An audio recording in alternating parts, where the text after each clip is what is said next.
Hey everyone, this is Friedel Hacker AJ Raven. I'm here with my recap review of Animal Kingdom Season number 5, Episode number 7, which is titled Splinter. And you know what? The title of this episode went quite well with what happened because there was a lot of splintering between the Cody men. And yeah, I'm interested in seeing how all of that is going to impact Episode number 8. We only have 6 more episodes left, and yeah, I have been enjoying this season, even though there were certain scenes that I found boring.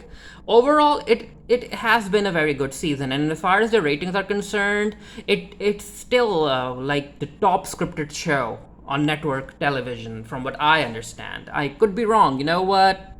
I'll if I'm wrong, I'll add the ratings down below in the comment section so you guys can read it for yourself. Anyway, coming back to the episode, it opens up with Janine talking to Manny, and Janine is trying to figure out her next job. And apparently, there's this festival or local fair coming up. And Janine is like, can we hit that? Can we steal from there? And Manny's like, you know what? There are going to be a whole lot of people around. And even if we end up stealing from them, we have to steal a whole lot of the stands from the people, like the cashiers that will be working at the fair. We'll have to hit a whole lot of them in order to make it worth it. So you know what? Just leave it. So while that's happening, Manny also notices that there's something up with Andrew, and he's like, "Wait, so Andrew actually saw Max beating up Jake?" And Janine is like, "Yeah, he did. But you know what, Manny? You don't have to worry about anything. He's fine." But of course, Andrew isn't fine. Janine ended up making these waffles for them, and yeah, Andrew isn't hungry. Janine is like, Andrew, I want you to eat, but Andrew doesn't want to eat anything, so he decides to place the plate on the ground, and Janine is like, you know what, have it your way. She picks up the plate and she hands it off to Manny, and she's like, you know what, Andrew, if you aren't going to eat your waffle, Uncle Manny is. But yeah, anyway, Janine is busy. Janine has to meet up with Max, and she's like, Manny, can you babysit the kids for a while? And Manny's like, wait, you want me to look after your children? And Janine is like, yeah, I'll be back very soon, so thank you. Do it as a favor to me. And you could tell that uh, asking Manny to take care of the kids, that was a wrong move. So we're back to Andrew, and he's still in the desert with Cassandra. And at first I was like, wait, is Cassandra really real? But yeah, turns out that Cassandra is real. So Andrew has been teaching her how to shoot the gun, and she's having a lot of fun. And she's like, again and again and again, I want to shoot more. And while he's reloading the gun, Andrew stands up, and Andrew is like, you know what, Cassandra, I want you to shoot me. And Cassandra is like, wait, what? Yeah, Andrea's like, I want you to shoot me because she wanted to kill me too. She wanted me to die. And Cassandra's like, who the heck are you talking about? And Andrea's like, yeah, I'm talking about my mom. She wanted to kill me too because she knew that I was a monster. And Cassandra's like, you know what? After knowing you and after hearing you talk, I have to say that your mom knew nothing about you. So of course Cassandra doesn't shoot Andrew. Then we cut to Ren and Greg, and of course, Greg is still very unhappy that Ren ended up helping them with the job. And Ren is like, you know what, Greg? I have been scoping potential jobs. Apparently, like 6 or 7 blocks down, there's this construction site going on. We can hit that. We can steal money after the payday. And Greg is like, okay, so you want me to go ahead and actually steal from the people who I actually know? That's not a good idea. And Ren is like, you know what? I was just trying to help. I just want to be part of your jobs. And Greg is like, no, there isn't going to be a next time. I don't want you participating in the jobs that we do. I want you to stay home. I want you to go into real estate. And Ren is like, wait, you want me to go into real estate? You do realize that if I do start real estate, then I won't be able to make money until for a year. And Greg is like, hey, you don't have to worry about that. I'll take care of our bills and everything. But yeah, basically Greg doesn't want Ren to be involved anymore, and he also is angry that Darren asked Ren without asking him. Basically, Greg wants to live these two separate lives where he doesn't want his personal family life to be involved with his Cody family life, which I'm like, you know what, Greg, good luck with that. So we cut to Darren and Joshua, and Darren ends up placing the bloody T-shirt into this paper bag because it's time for Joshua to hand it over to Pamela. And Joshua is like, "Hey, was there anything else in the safe? And Darren was like, yeah, a few guns, jewelry, some papers. We can fence that off. And Joshua was like, yeah, okay. And also Darren asks about the stash, whether or not Pete found a buyer. And Joshua was like, yeah, he's working on it. And as Darren is leaving, this is where Joshua tells Darren about the cop, Chadwick, coming back again, and how Chadwick wants us to work together the same way he worked with Smurf. And Joshua is like, you know what? I also asks Chadwick to hand over certain files that the police has on us. And Darren is like, hey, why would you do that? And Joshua is like, why? Why wouldn't I do that? Don't you want to see if there's anything active the police is working on? Involving us. And Darren's like, yeah, okay, if you say so. And you could tell that Darren is kind of worried because of the Adrian thing. He doesn't want Joshua or anyone else to know that Living Good is after Darren and Adrian, after the family. So we cut to Craig, and he goes to one of the tenants to ask for the rent, and the guy is like, hey, I don't have your rent right now, but you do know that the fridge has been leaking, the power goes off like once a month. And Craig is like, hey, I don't give a heck about it, I just want the money. And yeah, Craig ends up beating the guy up because the guy was like, you know what, Smurf and I had an arrangement. And yeah, Craig doesn't want to listen to anyone talking about his dead mom. And I'm like, you know what, Craig, I get how you're feeling, but then again, even though Smurf was using these people for her properties and all of that stuff, Smurf did take care of them. She took care of their well-being, the house and everything. So yeah, Craig and the rest of the Codys need to start taking care of the tenants too, instead of beating them up. Then in the flashback, Janine goes to meet up with Max, and Max is like, hey, Janine, you know what? You are doing very small jobs. I want you to think bigger. And I don't appreciate you continuing to do small jobs and all of that stuff. And you won't survive if you end up doing small jobs in Oceanside. So think about that. And also, this is the moment where we end up seeing Billy. And before the episode even told me that this guy was Billy, I just knew that he was Billy because, yeah, kudos to the casting department, because this actor does look like a young Dennis Leary, who played Billy on Animal Kingdom, Darren's father. So yeah, Janine and Billy hit it off quite immediately. And Janine is like, hey, what do you do? And yeah, Billy is someone who sells substances, and Billy is like, yeah, my cut is 20%. And Janine is like, wait, you only pay him 20%? He's asking 30% from me. And Billy is like, you know what, you're new. Once you've proved your worth, the rate will go down. Then we cut to Craig and Darren, and yeah, Darren is like, hey, Craig just finished surfing, and Darren comes in and is like, hey, you want to hit the water with me again? And Craig is like, no. Yeah, Craig is sulking, he's angry at Darren, and Darren notices that, and Darren is like, hey, what's up? Why are you acting like that? And Craig actually tells Darren that he didn't appreciate him involving Ren in the plan, and he doesn't appreciate how Darren is running things. And Darren is like, hey, you're the one who told me to remain in Oceanside, so that's exactly what I'm doing.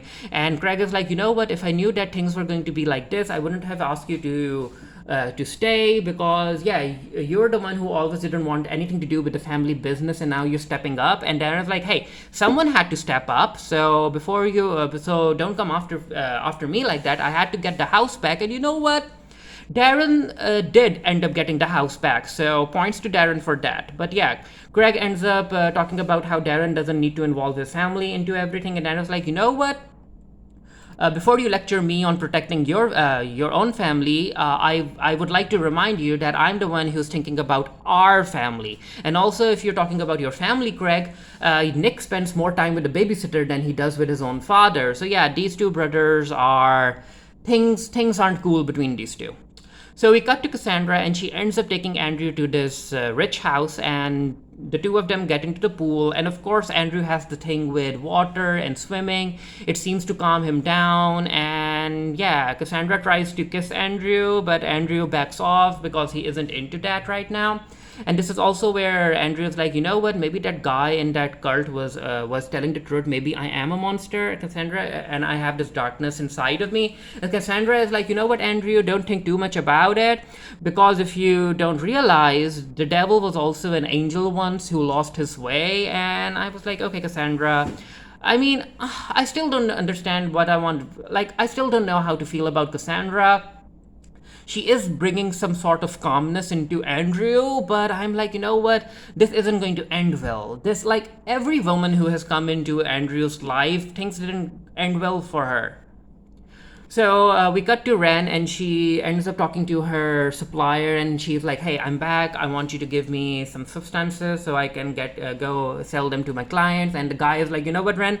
I don't appreciate you doing this on again, off again thing. Your clients have moved on. I don't want to work with you anymore. You have been replaced." And that actually angers Ren. At first, I thought maybe Greg ended up talking to the boss, and that's why the boss is hesitant to give. Ren any more substances because he doesn't want to get into trouble with Greg. But now it turns out that the boss is just frustrated with how Ren has been acting. So Ren walks away. Then we cut to Darren, and there's this supply of drinks coming to the bar, and apparently they're short. And Darren ends up taking the supplies that are meant for another bar, and the name of the bar is Son of a Beach, which good name, good name. And yeah, the supplier is like, "Hey, I don't want to get in trouble, but these drinks are meant for that bar." And Darren's like, "Hey, don't worry, we'll figure it out. I'll make it up to you in the next bill, but I need these drinks." So yeah, Darren doesn't appreciate competition in the area. Then we cut to Manny, and apparently he's been betting on a racehorse. I guess it's a horse racing tournament, and Manny loses. And Manny is like, "Hey, I have to go. I'm busy." So he tells Julia and Andrew to go into the house and stay there until then mom returns because he's busy. And I'm like, you know what? Again, the fact that that Janine ended up asking Manny to look after the kids, and now Manny is leaving, like you knew that something bad was going to happen. So we cut to Lark and Joshua, and Joshua hands over the shirt to Lark, and Lark ends up signing the house back to the Codys. And yeah, this is also where these two connect. And apparently, these two ended up being very trusted by their grandmothers because Smurf trusted Joshua, and Pamela trusts Lark, and Lark's the one who signs stuff on Pamela's behalf. And this is where these two connect because Lark is like, "You know what? I noticed your signs on certain paperwork too, so you understand where I'm coming from." And yeah, Joshua is like, "Hey, why don't Pamela or one of your uncles do that?" And Lark is like, "Hey, Phoenix doesn't have the patience for all of this. And what about you?" And Joshua is like, "Yeah, same for me. My uncles don't have the patience for this either." Now, I did enjoy Lark's interactions with Joshua, and I hope to see this continue. I don't want these two hooking up though. Like, no, there's no need for Joshua to hook up with Lark, but I would like them to continue interacting. So Joshua hands over the shirt to Lark, and Lark is like, "Wait, there's no way that there was only this. There was only a single shirt in the safe. There has to be something else in there, right?" And Joshua is like, "You know what? Consider it finder's fee," and he walks out of the office. So Greg ends up buying drinks for himself, and as he's walking away, these kids come in, and the kids are like, "Hey, Greg, can you buy some booze for us?" And Greg is like, "Wait, why don't you just go in and steal it?" And yeah, the kids aren't like that. And Greg is like, "Okay, you know what? Party at my house, invite your friends." So we cut to Cassandra and Andrew, and they end up parking a car outside somewhere. And Cassandra is like, "Hey, Andrew, can you like wait for 20 minutes? I'll be right back." And Andrew's like, "Okay, I'll wait." So Cassandra walks off, and this is where Darren has been calling Andrew, and this is where Andrew finally decides to pick up. And Darren is like, "Hey, how are you? When are you coming back? We got back the house. We could like rip away the basketball court and install a jacuzzi or anything you want to do." And Darren is worried about his older brother, and he just wants Andrew to return. But yeah, Andrew is off on his own journey, and Andrew is like, "You know what, Darren? I'm not going to come back home yet." So we see Cassandra, and apparently Cassandra ended up going to this playground to meet up with her son Henry. And as she's meeting up, Cassandra's ex walks in, and of course he doesn't appreciate Cassandra meeting up with Henry. And you can actually see Andrew back there in the background over there, and he's watching all of this happen. And yeah, Cassandra's ex is like, I think his name is Liam. Liam is like, "Hey, the neighbors noticed you breaking into my house." So yeah, the swimming pool that Cassandra and Andrew was using, that was Liam's. And Liam asks Henry to get away from Cassandra, and that he's very happy that he'll mention her act like that in front of the judge. So yeah, you can tell that Cassandra is stuck in this custody battle with her ex over Henry, and she does love Henry, her son, and she wants him back. And Andrew is looking at all of this, and yeah, you can just tell that Andrew is going to do something. So Billy and Janine hooked up, and Billy is like, "Hey, I'm going to Mexico next month, or maybe next week. I'm not really sure what he said." And he invites Janine, and Janine is like, "You know what, Billy? I would, but I'm busy. I have stuff to do." So we cut to the Cody house party. The kids are having fun. They're like riding bicycles into the swimming pool, and Craig's there. Craig is pouring a drink, and he offers Joshua a drink, and Joshua's like, "Hey, Craig, I'm okay with it. I don't want to be drinking right now." So Joshua also asks Craig if Darren will be coming back home, and Craig is like, you know what? I don't know when Darren will be back, because again he's angry at Darren, and Craig for some reason decides to go into his room, which is being used by Darren, and he ends up throwing all of Darren's stuff out of the room. And yeah, you can tell that Craig, he's angry, he's upset, and he's actually regressed. I'm like, Craig, you could be spending all of this time with your son, but okay, I guess do you. So Ren decided to meet up with the young substance dealers who ended up taking her clients and her spot, and she walks up to them and she's like, "Hey, I want my substances back. I want my stash back." And the kids are like, "No." And Ren decides to beat the kid up and scared the other two. And I'm like, okay, Ren. Like, even though I think that this is going to spell more trouble for Ren, I did enjoy seeing her do that, because she wants the younglings to understand that she isn't going anywhere, and her clients are her clients, and they need to get out of her turf. So over at the bar, Patrick comes in. I think his name is Patrick. I could be wrong. So he comes in. He's the owner of Son of a Beach, and he comes to talk to Darren about Darren picking up his booze, and Patrick is like, "Hey, I want that booze back. I could pay it. I could pay you for it." And Darren's like, "No, not interested in your money. You aren't going to have the booze back," because you can tell that Darren isn't a fan of Son of a Beach being a competitor to his bar. And yeah, the guy ends up tries to pick up one of the bottles, and Darren actually threatens him with a knife in his hand, and he's like, "You know what, Patrick? I need you to get out of my bar." And Patrick's like, "Hey, this isn't the last time you've heard from me, so I look forward to meeting you again." So Joshua comes in and he hands over the papers to Darren, and he's like, "Yep, we got the house back." And Darren's like, "Okay, put it in the safe in the house." And Joshua's like, "You know what? I wouldn't. I want this paperwork to stay with you for a bit." And Darren's like, "Hey, why?" And Joshua's like, "Yeah, something's up with Craig. Do you know what?" And Darren is like, "Yeah, something's up with him. You know what? It doesn't matter. We got the house back. I'll keep the papers with me." And Darren actually offers Joshua a drink. So you can tell that these two have started mending the relationship, but by the end of the episode, you know that, yeah, their relationship is going to just turn worse. And Joshua's like, "Yeah, Darren, I would, but no, I have to go meet Pete. He might have found a buyer." So Joshua walks away. Then we cut to Craig at the party, and there are kids there, and Craig. Yeah, I'm like, Craig, what the heck did you expect? Like, these kids are underage kids. Of course, they aren't going to drink hard booze. They aren't going to use hard substances. And of course, Craig is bored, and Craig is like, "Hey, we are taking the party out of here." And he asks all of the kids to follow him to the pier, to the beach. In the flashback, Janine comes back home and she's like, "Andrew, Julia, where are you? I'm home," but no answer. So yeah, Andrew and Julia ended up, yeah, they're lost, and Janine is worried. And I'm like, you know what? Even though Janine isn't the best of moms, I did like seeing this scene, this entire sequence of her trying to find Julia and Andrew, because she was really, really worried for her kids. So we cut to Cassandra and Andrew. Cassandra is making a sandwich for Andrew because it's time for Andrew to keep on driving. Apparently, he wants to go to Joshua Tree. So Cassandra is making a sandwich for him, and this is where Andrew actually asks Cassandra about her son and why he doesn't live with Henry. And the way that Andrew was talking, I could tell that Cassandra was going to take it the wrong way. Cassandra is like, "You know what? You don't understand. You think that I didn't fight for keeping my kid with me? Do you think that I just handed him away?" Like, yeah, Cassandra just pops off, and Andrew tries to calm the situation. But yeah, Cassandra's like, "I want you to leave. I don't want you judging me. I love my son. I did everything that I could for him, but I still couldn't get him, so I want you to just go." So Andrew takes the sandwich and he sits in this car, and you can tell that Andrew is thinking of something.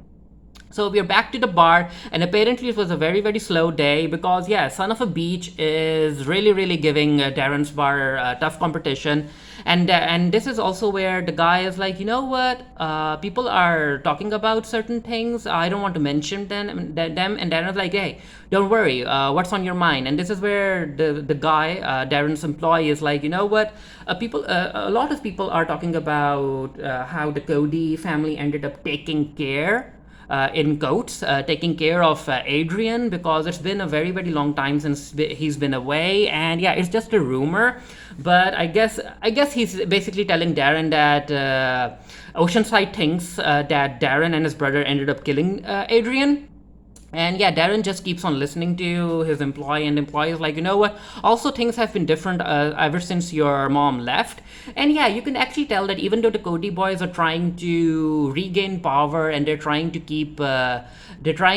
continue with Smurf's empire, like things aren't the same without Smurf. So maybe they'll have to finally realize that they can't continue like this, or maybe they'll have to do their own thing. They seem unable to continue with Smurf's legacy. So let's see what happens there. So Craig is at the beach and he ends up like climbing this bait shop on the pier, and he invites the kids to come up, and the kids are like no. And yeah, Craig is like, you know what, you kids are useless, you aren't fun. And before he can talk, the police arrives, and yeah, Craig is a mess, and yeah, the police is like, come on down, but Craig is like, no, and he ends up jumping into the ocean. Yeah, it's just bad. I'm not really sure how I feel about seeing Craig regress like that. Because when he was Nick, I actually thought that he was going through certain like character development and wanted to become a good father. But seeing him get back into his entire cycle of getting high and being reckless, I don't like that. So it turns out that the kids are back home because Janine ended up coming back home and she saw the lights on. And yeah, Pamela's the one who brought the kids back home. And yeah, Pamela's back in Smurf's life, and I actually like seeing her back because the way that they ended their friendship in like what 4 episodes ago, I was like, okay, so if the friendship ended at that moment, why the heck did Janine still leave everything to her? But now it turns out that these two ended up still continued being friends, and I like that. So it turned out that after Manny left, Andrew was worried about Janine because he thought that Max might have hurt her. So Andrew and Julia ended up going out to search for Smurf. They got lost, and Andrew decided to call Pamela from a phone booth, and Pamela brought the kids home. And yeah, Pamela's like, you know what, Janine, I know, even though we have our differences, I'm still your friend. You can still count on me. And if there's anything up, you can still call me. And Janine is like, yeah, thank you. So yeah, these two are still being friends, and I like to see that. And I really like to see their friendship develop. I want to see Pamela and Julia like do something big, like steal something big and have fun doing it. I want to see that.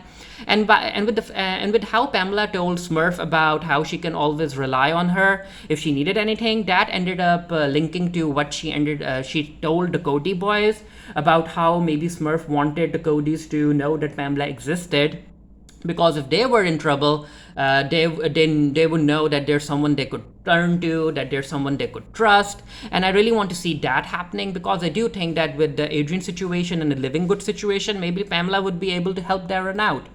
Who knows? So we ended up seeing this very creepy scene. Cassandra is sleeping in her bed, and Andrew, it turns out, didn't leave her. He walks into her bedroom and he just stares at her sleeping, and I'm like, Andrew, no. So yeah, Andrew is back into his weird cycle. Craig is back into his weird cycle. Like these men need to figure out how to move on. So Darren comes back home, and he isn't happy about Craig basically throwing all of the stuff out of his room. And Darren is like, you know what? If you threw stuff out of my stuff out of your room, I'll find a new room. And he ends up moving into Smurf's room. And I'm like, okay, Darren, okay. You really are telling the Cody boys, that the men, that you're the leader right now, and you're literally taking up Smurf's room. Like, wow. So we cut to Joshua going to meet Pete, and Pete isn't happy, and Pete is like, hey, you were trying to frame me, and Joshua's like, wait.